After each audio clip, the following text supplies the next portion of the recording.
दोस्तों, कुछ जापानी कहानियाँ ऐसी होती हैं जो हमें सोचने पे मजबूर कर देती हैं कि आखिर हो क्या रहा है, क्या श्राप है, कौन सी आत्मा है और क्या इंसान बच पाएगा या नहीं।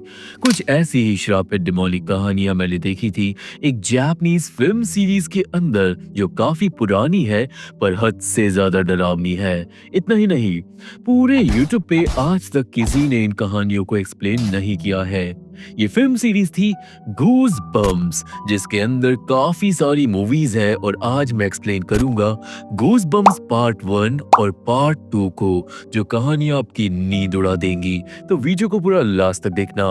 जैसा कि मैं हमेशा बोलता हूँ, डेमोनिक आर्काइव चैनल ला कर देता है बेस्ट हॉरर रिकैप जो कोई और चैनल नहीं देगा। तो मेक श्योर चैनल को सब्सक्राइब करो, वीडियो को लाइक और शेयर करो, मेरे इंस्टा को जाके फॉलो करो जहाँ पे पर्सनली मैं सबका रिप्लाई करता हूँ। और अब हम सीधा चलते हैं Goosebumps part 1 and 2 movie की डरावनी डिमोनिक कहानियों की तरफ। गूज बम्स पार्ट 1 शुरू होती है इजुमी नाम की लड़की के साथ जो रात को घर पे अकेली थी क्योंकि उसके मम्मी पापा डेट पे गए हुए थे। इजुमी टीवी चलाती है पर टीवी पे बस स्टैटिक स्क्रीन थी जिससे इजुमी को समझ नहीं आता कि क्या हो रहा है। यहीं पे अचानक सीन कट हो जाता है और हम देखते हैं एक कहानी जिसका नाम है जब तुम्हें पता चलेगा तभी डर की शुरुआत होगी। ये कहानी है नोरिको नाम की एक लड़की की जो रात को अपने कपड़े धोने आई थी, पर वहीं पास में टीवी पे गाना चल रहा था। अब जो गाने की वीडियो थी ना, वो नोरिको नोटिस करती है कि थोड़ी सी अजीब है। वीडियो में एक आदमी एक दूसरे आदमी को जान से मार डालता है और वीडियो को देखकर नोरिको को फील होता है कुछ डिमोनिक। नोरिको को यहाँ पे लगता है कि ये हत्या सच में हो रही है और वो तुरंत पुलिस को कॉल करती है, पर जब पुलिस फोन उठाती है तो फोन पे एक आदमी बोलता है कि क्या तुमने देखा। नोरिको हो जाती है कंफ्यूज और वो आदमी पूछता है कि क्या तुमने देखा कि मैंने कैसे उसे मार डाला। और ये सुनकर नोरिको की रूह कांप जाती है। नोरिको टीवी में देखती है और टीवी में वो जो आदमी था वो फोन पे बात कर रहा था नोरिको से, यानी कि कोई आत्मा थी जो नोरिको को कुछ तो दिखा रही थी, जिससे नोरिको डर जाती है और ये कहानी यहीं पे खत्म हो जाती है। पर आपको क्या लगता है कि वो आत्मा क्या चीज थी? मुझे कमेंट में अभी के अभी बताओ। सीन वापस आता है इजुमी पे और जो कहानी अभी हमने देखी वही कहानी इजुमी टीवी पे देखकर डर जाती है। डर के मारे इजुमी फोन करती है अपनी दोस्त कुमी को, पर दोस्तों कुमी भी उस वक्त टीवी ही देख रही थी। दोनों दोस्त देख रही थी गूज बम्स नाम का एक टीवी शो जिसमें छोटी छोटी डरावनी कहानियां हैं। वो दोनों फैसला करती हैं कि वो कॉल पे रहकर ही साथ में टीवी शो देखेंगे, जिसके बाद शुरू होती है दूसरी कहानी जिसका नाम है एक अनजान शक्ति और औरत के बीच में विवाद। ये कहानी है मसामी नाम की लड़की की जो रात को बस में थी, पर कुछ टाइम में सारे पैसेंजर्स उतर जाते हैं और मसामी अब बस अकेली बची थी। बस रुकती है सूगी कावा नाम के गांव के पास जहां पे बस में चढ़ती है एक औरत, और दोस्तों वो औरत मसामी के पास आकर ही बैठ जाती है। ये कितनी अजीब बात थी, पूरी बस खाली पड़ी है पर स्टिल वो औरत मसामी के साथ ही बैठती है जैसे वो उसे जानती हो, या फिर शायद वो औरत ही ना हो। मसामी बहुत वियर्ड फील करती है और जल्दी ही मसामी नोटिस करती है कि उस औरत के चोट लगी हुई है, उसके कपड़ों पे मिट्टी भी लगी हुई थी और दोस्तों उसका चेहरा एकदम जापानीज क्रीपी स्टाइल में प्लेन था, कोई एक्सप्रेशन था ही नहीं, जिससे मसामी डर के अपना मुंह छिपा लेती है। देन बस रुकती है एक दूसरी जगह और इस बार चढ़ता है एक आदमी, पर अचानक वो आदमी रुक जाता है और वो उस औरत को देखकर बुरी तरीके से डरकर चिल्लाने लगता है।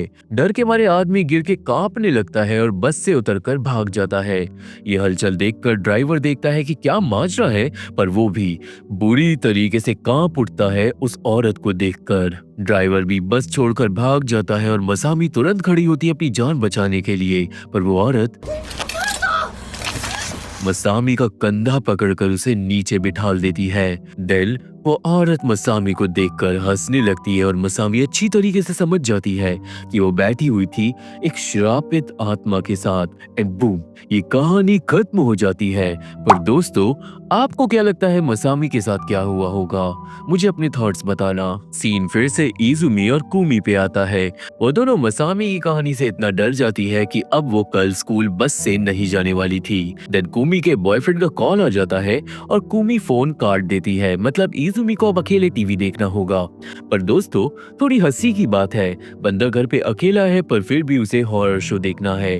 क्या आप भी ऐसा करते हो? मुझे भी बताओ, क्योंकि कई बार मैं भी अकेले हॉरर मूवीज देखता हूँ। कई बार नहीं, ऑलमोस्ट हमेशा ही। एनीवे, तीसरी कहानी शुरू होती है जिसका नाम है कभी किसी को बुरा मत कहना। हम मिलते हैं मात्सुओ नाम के ऑफिस वर्कर से जो मेट्रो में था।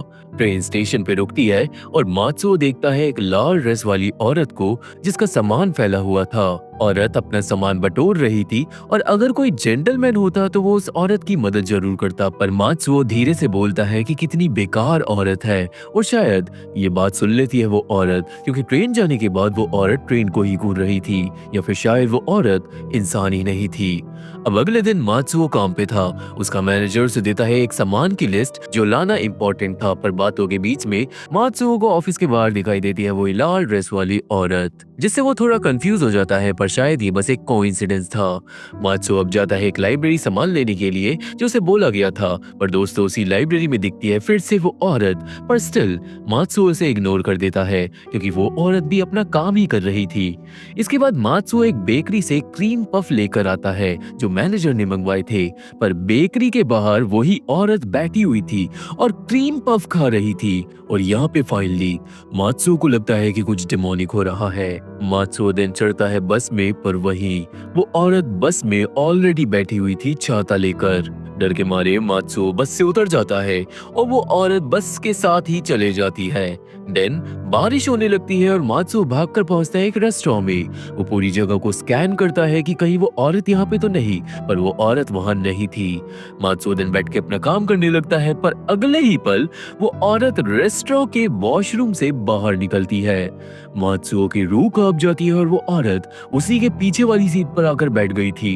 इसलिए मात्सुओ रेस्टोरेंट से भाग जाता है और जाता है वापस मेट्रो, जहाँ पे ये श्रापित खेल शुरू हुआ था।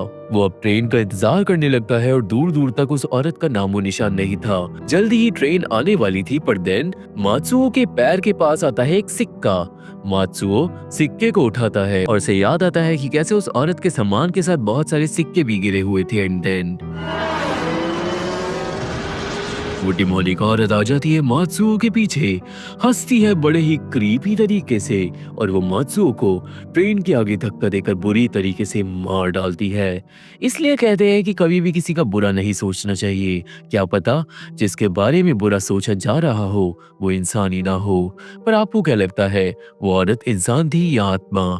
यहीं से फोर्थ कहानी शुरू होती है जिसका नाम है ज्यादा मत सोचो, जो हो रहा है होने दो। कहानी है आकिको नाम की एक लड़की की जिसने हाल ही में नया अपार्टमेंट लिया था।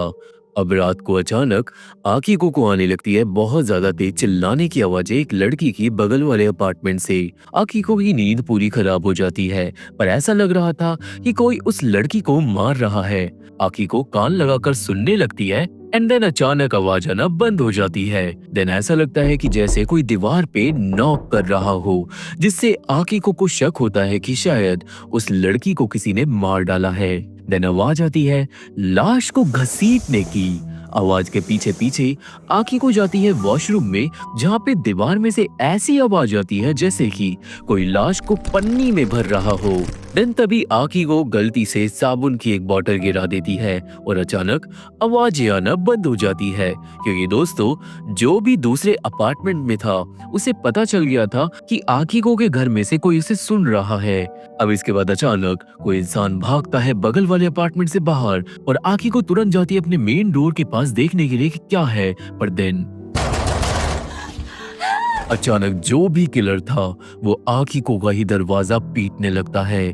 आकिको बुरी तरीके से डर जाती है और वो पुलिस को कॉल करती है, पर इससे पहले आकिको फोन कर पाती वो किलर गेट का ताला खोल लेता है। अब इसके बाद हम देखते हैं दूसरी लड़की को जो रहती थी आकिको के बगल वाले अपार्टमेंट में, और अब इस लड़की को सुनाई पड़ती है आकिको की चीखें। मतलब दोस्तों वो किलर आकिको को मार डालेगा।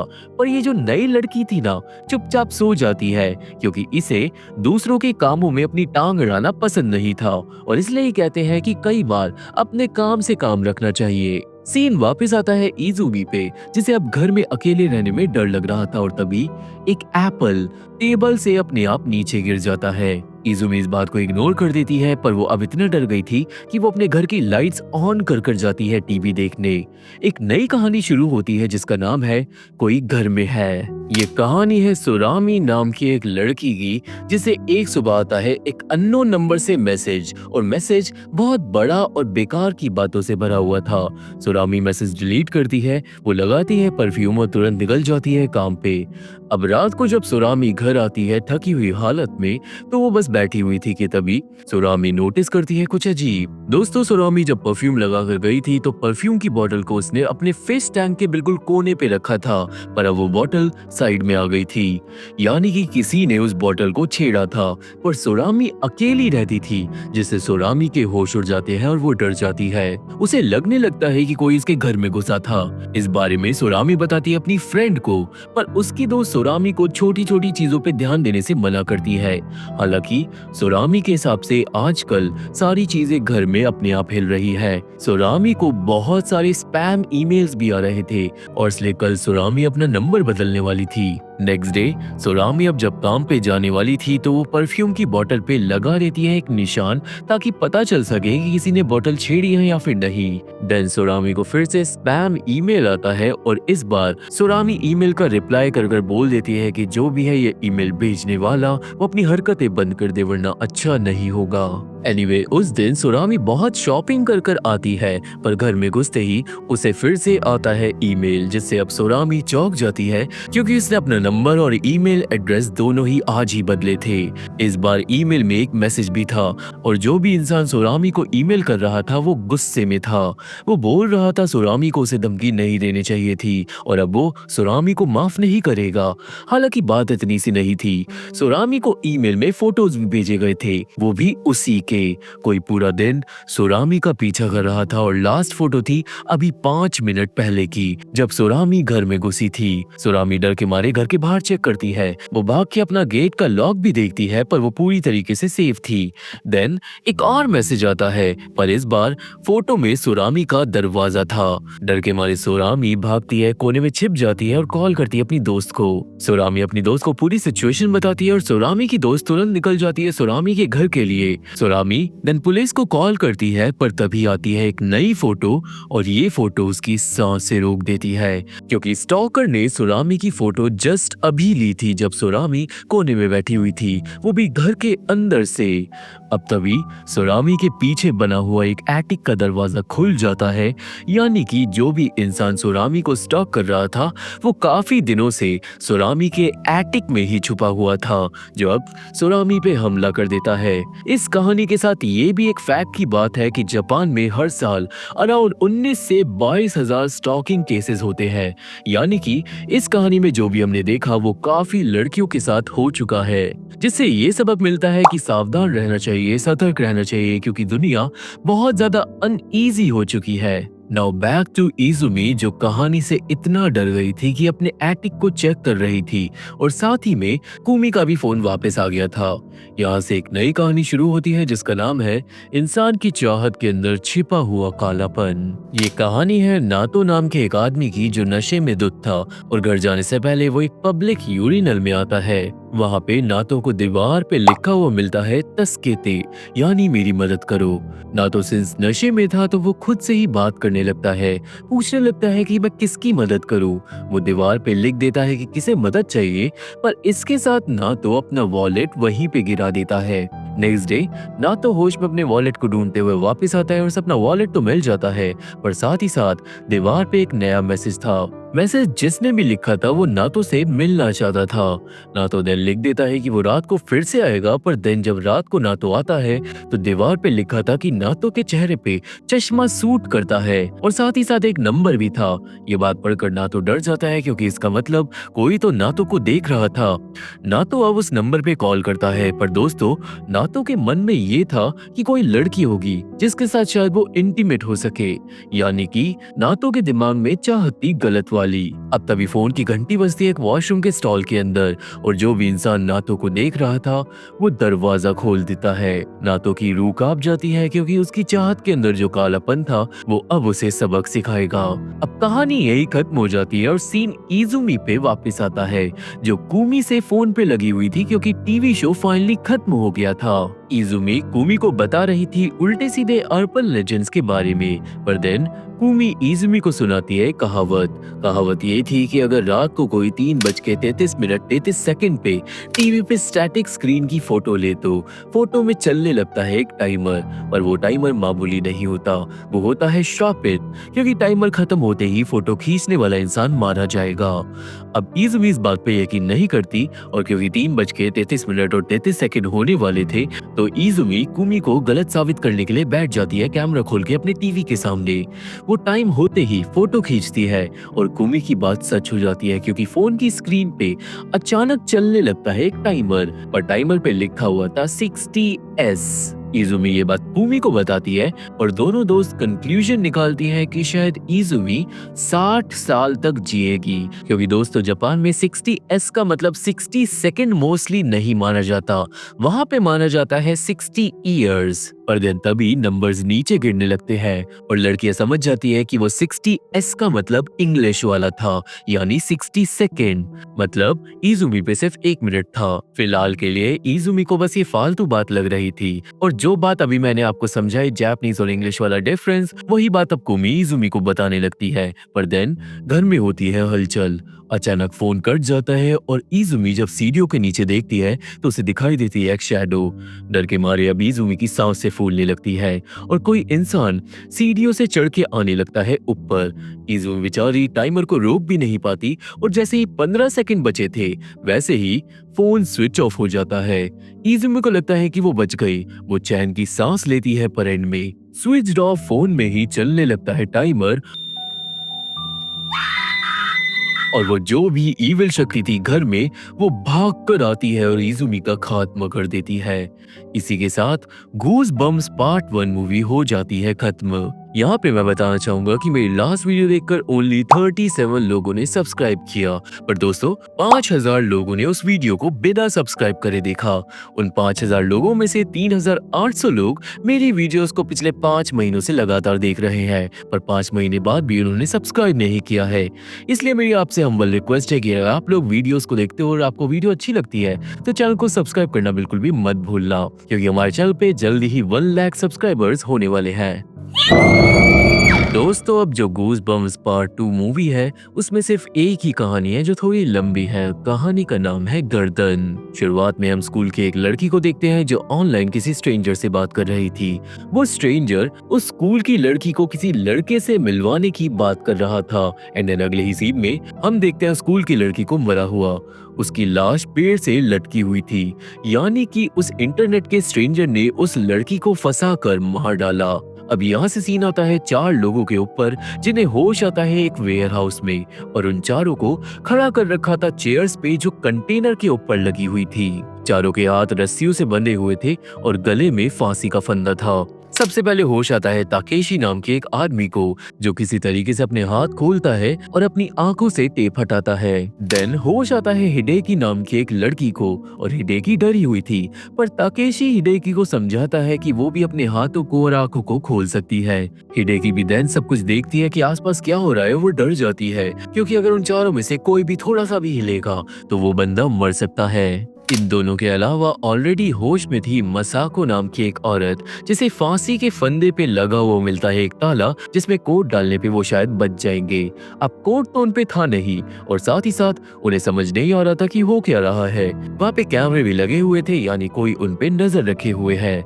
देन एंड में जागता है मसाओ नाम का एक लड़का, और ताकेशी उसे भी सब बताता है जो सिचुएशन है।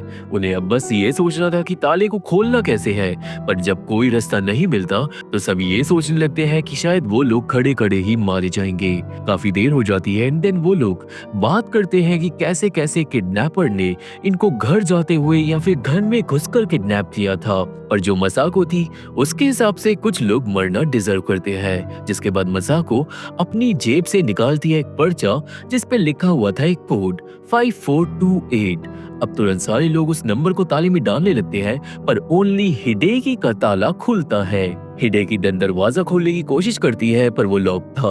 देन जल्दी ही हिडेकी, ताकेशी और मसाओ नोटिस करते हैं कि उनकी जेब में भी एक एक कोड छिपा हुआ है, यानी टोटल 4 कोड थे। कोड्स के नीचे बना था एक एरो, यानी कि जैसे मसाको के कोड से हिडेकी का ताला खुला था वैसे ही हिडेकी के कोड से ताकेशी का ताला खुलेगा, ताकेशी के कोड से मसाओ का ताला खुलेगा और मसाओ के कोड से मसाको का ताला खुलेगा। सब लोग अपना अपना कोड नंबर बताने ही वाले थे, पर देन मसाको चिल्ला पड़ती है।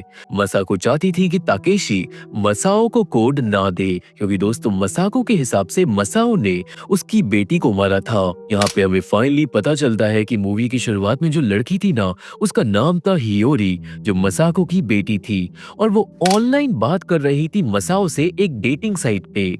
मसाओ ने ही हियोरी को मार डाला था, जिसके बाद मसाओ को जेल हो गई थी 3 साल की, क्योंकि मसाओ उस टाइम पे सिर्फ 15 साल का था। हालांकि मसाओ अपनी बेटी की मौत से डिप्रेस्ड हो गई थी, इतना ज्यादा कि उसने खुदकुशी करने का भी ट्राई करा था, पर वो जिंदा बच गई थी। और इसलिए मसाओ को नहीं चाहती कि ताकेशी अपना कोड मसाओ को दे, वो मसाओ को मरते देखना चाहती है। यहाँ पे ताकेशी इस बात से एग्री नहीं करता, वो चाहता था कि सब लोग जिंदा बच जाए। ताकेशी अब हिडेकी से अपने ताले का कोड मांगता है, पर हिडेकी हो जाती है डिमोनिक। हिडेकी बोलती है कि ताकेशी की जिंदगी उसके हाथों में है, और मसाको भी हिडेकी को मना करती है कोड बताने के लिए। एनीवे, हिडेकी देखती है कि दरवाजे पे एक अजीब सा ताला लगा हुआ है, और शायद ये ताला जब ही खुलेगा जब कोई इंसान मारा जाएगा। हिडेकी ये बात किसी को नहीं बताती, पर देन मसाको हिडेकी को बताती है कि सिंस वो आजाद है तो बाकी तीनों की जिंदगी हिडेकी के हाथों में है। हिडेकी अभी के अभी उन तीनों को मार सकती है। मसाको बोलती है कि तुम मसाओ को मार डालो और मेरी बेटी का बदला ले लो, जिससे मसाओ डर जाता है। हालांकि हिडेकी अभी ऐसा नहीं करती, क्योंकि हिडेकी और तकाशी दोनों के हिसाब से मसाओ ऑलरेडी सजा भुगत चुका है। पर हिडेकी यहाँ खोलती है एक सच। हिडेकी बताती है कि वो हियोरी की क्लासमेट थी और हियोरी उसकी काफी अच्छी दोस्त थी। हियोरी के मरने का दुख हिडेकी को बहुत ज्यादा था। कहने का मतलब दोस्तों, हिडेकी, मसाओ और मसाको तीनों ही हियोरी को जानते थे, तो मे बी ये हो सकता है कि ताकेशी भी हियोरी को जानता हो। ये पूरी कहानी शायद हियोरी के अराउंड ही चल रही है ऐसा लग रहा था, पर सच बात क्या है ये तो एंड में पता चलेगा। एनीवे, हिडेकी की बातें सुनकर मसाको हिडेकी को एनकरेज करती है कि उसे हियोरी को इंसाफ दिलवाना चाहिए, क्योंकि 3 साल की जेल एक मर्डर के लिए काफी नहीं। जिसके बाद मसाको खुद को मार लेती है, जिससे हिडेकी के होश उड़ जाते हैं। दोस्तों, मसाको अपनी बेटी के बिना नहीं रहना चाहती थी और इसलिए उसने ऐसा किया। हिडेकी मसाको को बचा भी नहीं पाती, पर इसी के साथ वो गेट पे जो ताला लगा हुआ था वो थोड़ा सा खुल जाता है। I mean, ये फाइनली साफ हो जाता है कि जब 3 लोग मारे जाएंगे तभी ये दरवाजा खुल पाएगा, यानी कि हिडेकी को सबको मारना होगा अगर उसे जिंदा रहना है तो। हिडेकी अभी यहाँ पे सोचती है कि कैसे अच्छे लोग हमेशा मारे जाते हैं, पर वही मसाओ जैसे बुरे लोग बच जाते हैं, और ये बात सोचकर हिडेकी को आ जाता है गुस्सा। वो जाकर अब मसाओ को डराती है, उसे उसकी गलतियों का एहसास दिलाती है, और जब मसाओ की हवा खराब हो गई थी तभी एंड में हिडेकी मसाओ को चेयर से गिरा देती है और वो बुरी तरीके से मारा जाता है। दरवाजे का ताला भी बस ऑलमोस्ट खुल गया था। अब इसके बाद बात आती है ताकेशी पे। से जब हिडेकी पे कोई रीजन नहीं था ताकेशी को मारने के लिए, तो ताकेशी हिडेकी से ताले का नंबर मांगता है। हिडेकी नंबर दे भी देती है, बट वो नंबर निकलता है गलत, क्योंकि हिडेकी को पता था कि इस कमरे की दाल में कुछ डिमोनिक है। यहाँ पे चारों लोग कनेक्टेड थे हियोरी के मर्डर से, और फाइनली हिडेकी समझ जाती है असली माजरा, क्योंकि 4 साल पहले हियोरी ने हिडेकी को सब कुछ बताया था कि वो ऑनलाइन किससे बात कर रही है। दोस्तों आपको याद होगा कि हियोरी ऑनलाइन जिस बंदे से बात कर रही थी, उस बंदे ने बोला था कि वो हियोरी को एक अच्छे लड़के से मिलवाएगा, पर वो एक झूठ था। असल में हियोरी डेटिंग साइट पे मसाओ से नहीं, ताकेशी से बात कर रही थी, जो करता है इंसानों को बेचने का काम। ताकेशी ने हियोरी को किडनैप कर बेच दिया था मसाओ को, जिसके बाद मसाओ ने हियोरी को मारा था। बेसिकली ताकेशी और मसाओ जिम्मेदार थे हियोरी की मौत के लिए, और इसलिए अब हिडेकी ताकेशी को भी नहीं छोड़ेगी। पर दोस्तों, हिडेकी यहाँ पे ताकेशी को अभी नहीं मारती, और आप लोग भी सोच रहे होंगे कि ताकेशी और मसाओ तो चलो क्रिमिनल थे, वो मरना डिजर्व करते थे, पर हिडेकी और मसाको वो क्रिमिनल नहीं थे, तो वो लोग इस जगह पे कैसे पहुंच गए? वेल, चिंता की बात नहीं है, क्योंकि ये मूवी सारी बातें क्लियर करेगी एंड में। यहाँ पे अब हिडेकी खोलती है अपना राज। असल में 4 साल पहले हिडेकी और हियोरी ने पैसे कमाने का जरिया बनाया था। हिडेकी हियोरी को डेटिंग साइट पे लड़कों से मिलवाती थी, और वो लड़के हियोरी के बदले पैसे देते थे। बेसिकली दोनों लड़कियां डेटिंग साइट पे साइड बिजनेस चला रही थी, पर ये जो आइडिया था ये हिडेकी का था। हिडेकी अपनी दोस्त का गलत इस्तेमाल कर रही थी। कहने का मतलब वो भी हियोरी की मौत के लिए जिम्मेदार है। उसी की वजह से हियोरी किडनैप हुई, क्योंकि उसी की वजह से वो डेटिंग साइट पे थी। ये बात सुनकर ताकेशी चौंक जाता है, क्योंकि हिडेकी भी क्रिमिनल निकलती है। पर दोस्तों, गेट सिर्फ एक इंसान के लिए खुलेगा। हिडेकी ये बात बताकर ताकेशी को भी मार डालती है और हंसने लगती है डिमोनिक तरीके से। फाइनली गेट खुल जाता है, पर जैसा हिडेकी ने सोचा था वैसा होता नहीं, क्योंकि दरवाजे के पीछे एक और कमरा था, और वो कमरा भी लॉक्ड था। बेचारी हिडेकी फिर से फंस जाती है, और से वहां से निकलने का रास्ता अब नहीं मिलता। पर मेरे ख्याल से अगर हिडेकी अपना दिमाग लगाए तो वो बच सकती है। ये मैंने क्यों बोला ये मैं एंड में बताऊंगा, क्योंकि यहाँ से सीन कट होता है और हम देखते हैं पुलिस को, जो आती है हियोरी के घर में, क्योंकि हियोरी की माँ मसाको गायब हो गई थी। पुलिस को मिलती है एक वीडियो टेप जो बनाई थी मसाको ने, और कहानी का फाइनल सच उसी टेप से खुलता है। वीडियो में मसाको बोलती है कि वो जानती है कि कैसे हिडेकी, ताकेशी और मसाओ उसकी बेटी की मौत के लिए जिम्मेदार है, पर कानून हियोरी की मौत को इंसाफ नहीं दे रहा, और इसलिए मसाको ने खुद ही सब कुछ प्लान किया था, पर वो जानती थी कि वो इस प्लान में मारी जाएगी। मसाको ने ही फर्स्ट तीनों लोगों को किडनैप करवाया था, और मसाको का प्लान ये था कि वो सबको बता देगी कि फांसी के फंदे से बचना कैसे है। वो देन तीनों लोगों के बीच में आर्ग्यूमेंट्स को क्रिएट करेगी, जिसके बाद वो कर लेगी खुदकुशी। अब सिंस वो तीनों लोग क्रिमिनल है, तो ऑब्वियसली वो एक दूसरे से ही लड़ने लगेंगे खुद की जान बचाने के लिए, और इस मौत के जंजाल में वो तीनों ऐसे ही मारे जाएंगे। कहने का मतलब ये प्लान था मसाको का अपनी बेटी को इंसाफ दिलाने के लिए, और फाइनली मसाको इस खेल को जीत गई। और दोस्तों, जैसा मैंने कहा, हिडेकी शायद उस दूसरे कमरे से बच सकती है अगर वो मसाको की लाश चेक करे या फिर उस जगह को ढंग से इन्वेस्टिगेट करे, क्योंकि मसाको भी तो किसी तरीके से अंदर घुसी होगी ना इस जगह के। इतना ही नहीं, मसाको ने अपनी वीडियो में लोकेशन बता दी थी पुलिस को जहाँ पे लाशें मिलेंगी। कहने का मतलब अगर हिडेकी थोड़े टाइम तक जिंदा रह ले तो पुलिस आकर उसे बचा ही लेगी। तो आपको क्या लगता है, क्या हिडेकी जिंदा बच पाएगी? मुझे कमेंट में बताना, क्योंकि मूवी यहीं पे खत्म हो जाती है। तो ये थी explanation goosebumps part 1 and 2 movie की। और दोस्तों, इस फिल्म सीरीज में और भी मूवीज हैं, तो मुझे जरूर बताना कि आप लोग और मूवीज देखना चाहते हो इस सीरीज से या फिर नहीं। अब आपको ये वीडियो अच्छी लगी हो तो इसे लाइक कर दो, चैनल को सब्सक्राइब कर दो, और इंस्टा पे जाके फॉलो करो, जहाँ पे मैं सबका रिप्लाई पर्सनली करता हूँ। टेलीग्राम को ज्वाइन करो इस चैनल के अपडेट पाने के लिए। इस मूवी को मैं रेटिंग देता हूँ 6 आउट ऑफ 10 की, और आप लोग मुझे अपनी रेटिंग कमेंट्स में बता सकते हो। फाइनली आप सभी का शुक्रिया ये वीडियो देखने के लिए। मैं मिलता हूँ अपनी अगली वीडियो में, तब तक के लिए थैंक यू, बाय बाय।